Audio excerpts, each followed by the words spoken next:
જામીન બાદ સર્જાયેલ રાજકીય જંગ।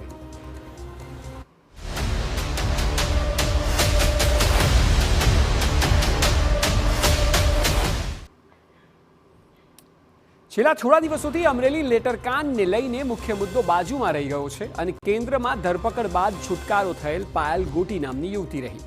પહેલા આવ્યો પત્ર, બાદમાં ધરપકડ, બાદમાં રીકન્સ્ટ્રક્શન। બસ રીકન્સ્ટ્રક્શનને લઈને મામલો બરાબરનો ગરમાયો। કોંગ્રેસ આખા મુદ્દાને લઈને આક્રમક થઈ, સમાજના સંગઠનો પણ આગળ આવ્યા અને આખરે જામીન મળ્યા। જો કે જામીન બાદ પણ મામલો શાંત થાય તેવું બિલકુલ લાગતું નથી।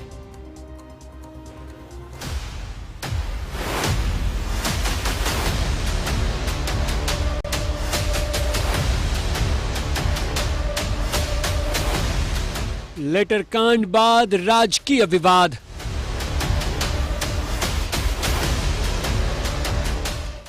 યુવતી પર રાજકીય ઘમાસાણ।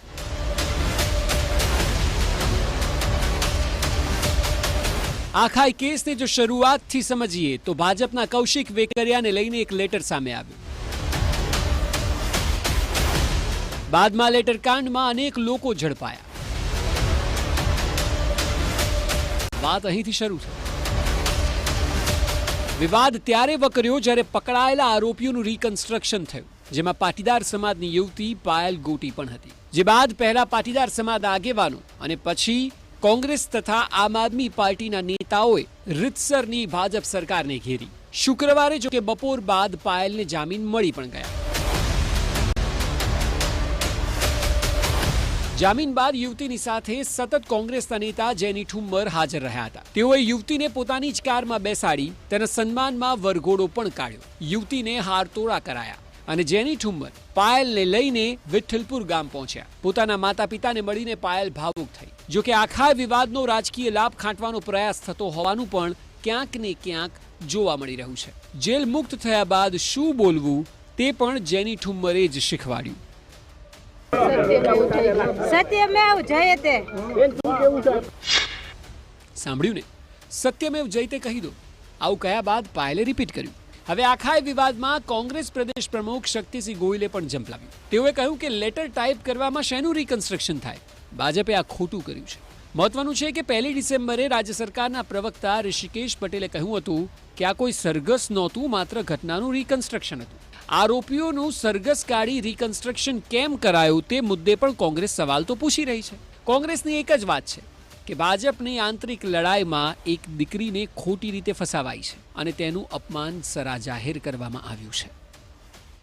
રીકન્સ્ટ્રક્શન રૂમમાં બેસીને ટાઈપ થતા હોય એનું રીકન્સ્ટ્રક્શન શું કરવાનું હોય? અરે મેં હાઈકોર્ટમાં પ્રેક્ટિસ કરી છે, મેં LLM કર્યું છે। આવા સામાન્ય ગુનામાં રીકન્સ્ટ્રક્શન હોય જ નહીં અને ટાઈપ કરવી એ ગુનો જ નથી। હું કોઈ પણ ટાઈપિસ્ટ પાસે જાઉં અને કહું કે આ ટાઈપ કરો, તેમાં ટાઈપિસ્ટનો ક્યાં ભોગ બને? પણ ભાજપની આંતરિક લડાઈમાં નિર્દોષ દીકરીને પરેશાન કરવામાં આવી છે। જો કે હવે આ મુદ્દો રાજકીય થઈ ગયો છે। કોંગ્રેસ આમ આદમી પાર્ટીએ ભાજપને આડે હાથે લીધી હતી તો વળી ભાજપના ધારાસભ્યએ પણ અપીલ કરી કે કૌશિક વેકરિયા પણ તો પાટીદાર છે। શા માટે કોંગ્રેસ પાટીદારોમાં વિખવાદ પેદા કરવાનો પ્રયત્ન કરે છે?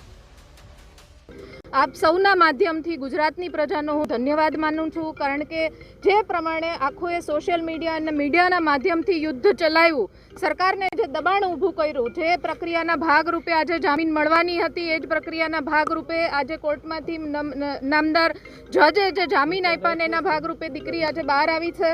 થોડો એને માનસિક રીતના સેટ થયા પછી એની પ્રતિક્રિયા અને બધા જ એના જે અંદરના અને જે કેસની શરૂઆત થઈ ત્યારથી પછીના બધા જ અનુભવો તમારી સાથે ખૂબ ટૂંક સમયમાં શેર કરશે। પણ જે લોકોએ પાયલબેનને ભર બજારે ફેરવીને સરઘસ કાઢીને આખા ગુજરાતમાં તમાશો બનાવવાનું કામ કર્યું છે, એમની સામે કાર્યવાહી કરવાનું હજુ સુધી કોઈ નિવેદન કોઈ ભાજપના નેતાએ, સરકારી માણસોએ કે જવાબદાર અધિકારી કોઈ હજુ બોલવા તૈયાર નથી કે દીકરીનું સરઘસ કાઢનાર વ્યક્તિ ઉપર શું કાર્યવાહી કરવામાં આવશે।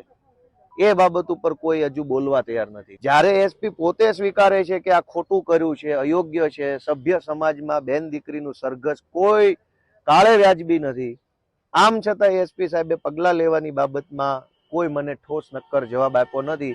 કે કૌશિકભાઈ વેકરિયા પણ સૌરાષ્ટ્ર પાટીદાર સમાજના છે, તાલુકા પંચાયતના અધ્યક્ષ પણ પાટીદાર સમાજના છે અને બેન પણ પાટીદાર સમાજની છે. પાટીદાર સમાજની વચ્ચે આપણે જુદાપણું કરી કે એમની વચ્ચે વૈમનસ્ય સમાજની વચ્ચે ફેલાવવાના કેટલાક પ્રયાસો જે થઈ રહ્યા છે, હું એમ માનું છું કે આ ગંદી રાજનીતિથી બચવું જોઈએ.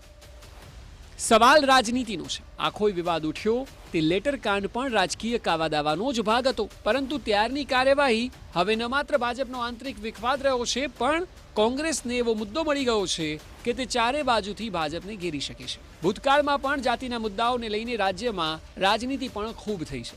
અત્યારે પણ કંઈક એવો જ ખેલ શરૂ થયાના એંધાણ છે. ત્યારે સવાલ એ છે કે શું પાયલને લઈને ખરેખર રાજકારણ થઈ રહ્યું છે? શું આ મુદ્દો પાટીદાર આંદોલનની જેમ રાજ્યમાં ફેલાશે? શું અપમાન મુદ્દે કોંગ્રેસ વધુ આક્રમક થશે? કાયદાકીય ન્યાયની લડાઈ હવે રાજકીય પ્લેટફોર્મ બની ગઈ છે? આ તમામ સવાલો થઈ રહ્યા છે. ત્યારે જોવું રહ્યું કે આગામી દિવસોમાં ભાજપ આ મુદ્દાને કઈ રીતે હેન્ડલ કરે છે. જે પ્રકારે કોંગ્રેસ આક્રમક થઈ રહી છે તે કદાચ 2017 જેવી અપેક્ષા રાખી રહી હોય કે પાટીદારોને પોતાના પક્ષમાં કરીને રાજકીય લાભ મેળવી શકાય. પરંતુ શું આ મુદ્દો ખરેખર એટલો મોટો છે ખરો? એ પણ એક મોટો સવાલ છે. Bureau report, TV9.